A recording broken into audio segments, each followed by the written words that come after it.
आज हम एक ऐसे शख्सियत से आपको परिचित कराएंगे। परिचित तो हैं ही, लेकिन हमारे चैनल के माध्यम से आप भी जानेंगे।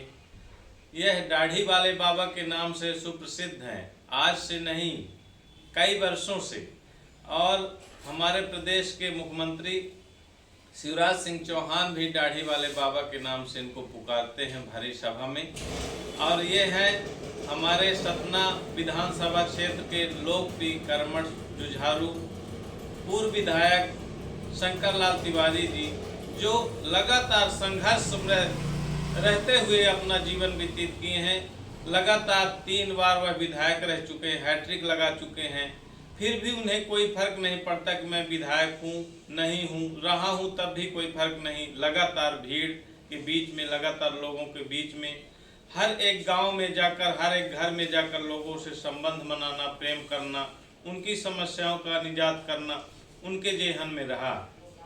आज हम उनसे एक खास मुलाकात के लिए आए हैं और उनसे हम बात करेंगे कि अब वह विधायक नहीं है वर्तमान में, यहाँ कांग्रेस के विधायक हैं सतना विधानसभा में, लेकिन तब भी उनके घर में लगातार भीड़ बनी रहती है। आखिर क्या वजह है कि वह विधायक के यहाँ लोग नहीं जाते और अपने चहेते विधायक के पास आने के लिए बेताब रहते हैं, मिलने के लिए, शुभ चिंतक बनने के लिए बेताब रहते हैं। आइए हम बात करते हैं पूर्व विधायक शंकर लाल तिवारी जी से।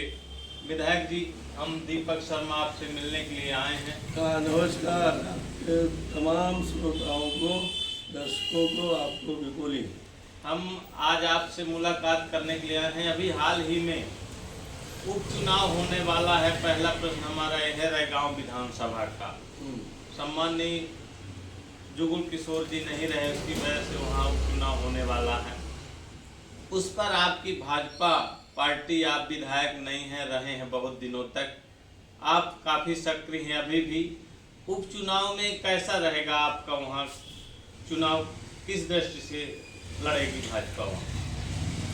देखिए, भाजपा जो भी चुनाव लड़ती है, चाहे छोटा चुनाव हो चाहे बड़ा चुनाव हो, अपने चुनाव को बड़ी गंभीरता से और बड़ी तैयारी से लड़ती है। चुनाव लड़ते हैं एक एक कार्यकर्ता। और भारतीय जनता पार्टी का जहाँ तक सवाल है, तो भारतीय जनता पार्टी 12 महीने काम करने वाली पार्टी है। चुनाव हो या न हो, पर उसके बावजूद पार्टी और पार्टी के कार्यकर्ता निरंतर सक्रिय रहते हैं और निरंतर आम आदमी के सेवा में लगे रहते हैं।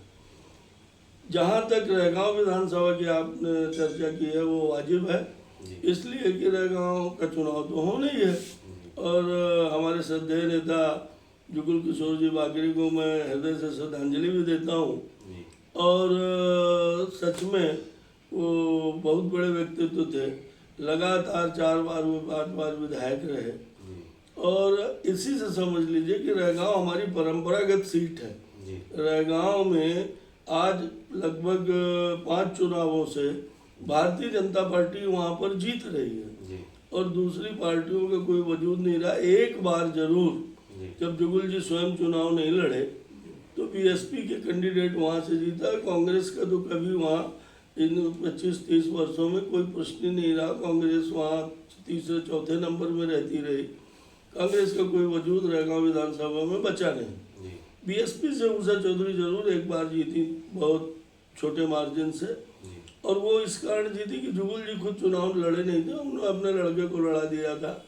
और कई बार वातावरण बनता है चुनाव का, कुछ बातें आती हैं और थोड़ी वोटों से पार्टी वहाँ चुनाव नहीं जीत पाई। पर आज जब दोबारा चुनाव हुए तो वही उषा चौधरी से लगभग 15-17 हज़ार वोटों से, और भारतीय जनता पार्टी के आदरणीय स्वर्गीय जुगुल किशोर जी चुनाव जीते, उनको लगभग 67,000 वोट मिले, 67,000। और उषा जी 5 साल विधायक रहने के बावजूद भी उस क्षेत्र में अपना कार्य नहीं जमा पाई। और नतीजे रहा कि जनता 5 साल में ही उनसे ऊब गई। और 5 साल में ऊबने के कारण दोबारा जब जुगुल जी ने पर्चा भरा तो जुगुल जी को 67,000 वोट मिले और 15-17 हज़ार वोटों से लगभग वो जीते। और इस नाते मैं आपसे कह रहा हूँ कि कोई शंका और संदेह नहीं, रहगांव चुनाव भारतीय जनता पार्टी ही जीतेगी। और उसकी वजह मैंने आपको बताई कि वो हमारी परंपरागत सीट है। एक एक गांव में, एक एक घर में भारतीय जनता पार्टी का आप लोकसभा के भी परिणाम उठा के देख लीजिए। रैगांव विधानसभा पार्टी हमेशा जीतती रही है, लोकसभा में भी और विधानसभा में भी। इसलिए कांग्रेस वहाँ कितना भी हाथ पैर मारे, लोकतंत्र है, विपक्ष लड़ेगा, और वो कितना भी हाथ पैर मारे वो सीट भारतीय जनता पार्टी के ही खाते में आने वाली है।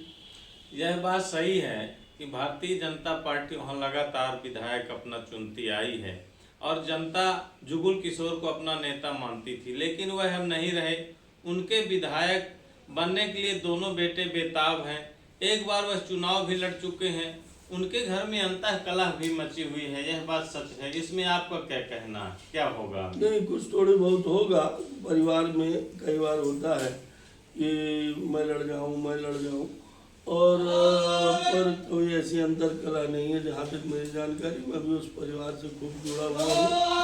और रही बात प्रत्याशी बनने की, तो प्रत्याशी पार्टी तय करती है, और पार्टी कोई भी हो वो जीत की संभावनाओं पर तय करती है। आजकल पार्टियां और मेरी पार्टी खुद कई सर्वे कराती है एक क्षेत्र के लिए, और जनता की जो भावनाएं सर्वे में आती हैं उस भावना के आधार पर वो प्रत्याशी तय करती हैं। एक नहीं कई छन्ने लगते हैं नाम निकालने समय, और इसलिए मुझे पूर्ण विश्वास है कि जिसे भी भारतीय जनता पार्टी प्रत्याशी बनाएगी, हम तो एक बात जानते हैं, और रैगांव का कार्यकर्ता, रैगांव की जनता, कि आज केंद्र में सरकार माननीय नरेंद्र मोदी जी की है। उनके कामों से पूरा देश प्रभावित है। उनके कामों के कारण पूरे देश में एक वातावरण भारतीय जनता पार्टी पक्ष में बना है।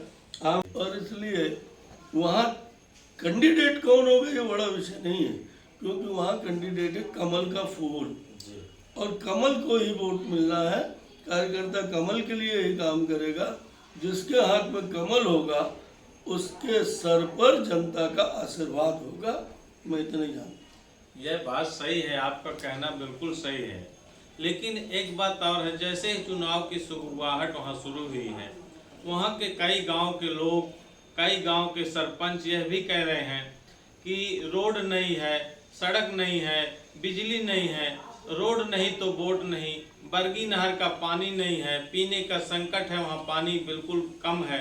उसके लिए क्या करेगी सरकार वहाँ इन मुद्दों पर? देखिए, बरगी नहर का पानी किसी एक विधायक के माध्यम से तो आना नहीं था। बरगी का पानी रैगांव जाने के पहले मैहर जाएगा, कटनी आएगा, और कटनी के बाद मैहर आएगा, नगौद जाएगा, फिर रैगांव जाएगा। और इसलिए बरगी के सवाल पर जो आप कह रहे हैं कि जनता वहाँ नाराज है, मैं ऐसा बिल्कुल नहीं मानता। क्योंकि अभी पिछले दिनों मुख्यमंत्री जी ने बरगी के काम को जितना तेजी से शुरू किया है, और जितना तेजी से उसमें काम भी चल रहा है, मेरे खुद मुख्यमंत्री जी से इस संबंध में भोपाल में बात हुई थी। मैं गया, पिछले 6-8 महीने के अंदर माननीय मुख्यमंत्री जी ने बरगी कैनाल को, जिसके माध्यम से सतना पानी आना है, रीवा भी पानी जाना है, उस संबंध में निरंतर वो बैठकें करके वरिष्ठ जनों की, और अब टनल से ही पानी आना है ये भी तय हो गया है, और काम चल रहा है। अब रह गई बात, आपने कहा कि सड़क नहीं बनी, बिजली नहीं है, तो इस तरह के हवाई फायर तो चुनाव के समय बहुत होते हैं। कि भारतीय जनता पार्टी का नारा ही है कि सबका साथ, सबका विकास और सेवा ही संगठन। बिल्कुल आपने सही कहा, सेवा ही संगठन है, सबका साथ सबका विकास। लेकिन वर्तमान में यहाँ सतना विधानसभा में जब से कांग्रेस के विधायक चुने गए हैं, जो विकास आपके कार्यकाल के समय में दिखता था वह नहीं दिख रहा। क्या वजह है, जबकि यहाँ महापौर भी बीजेपी से रही हैं, लेकिन शहर का विकास ही नहीं दिख रहा। तो सतना विधानसभा का विकास तो और भी नीचे चला गया है। इस पर आपका क्या कहना?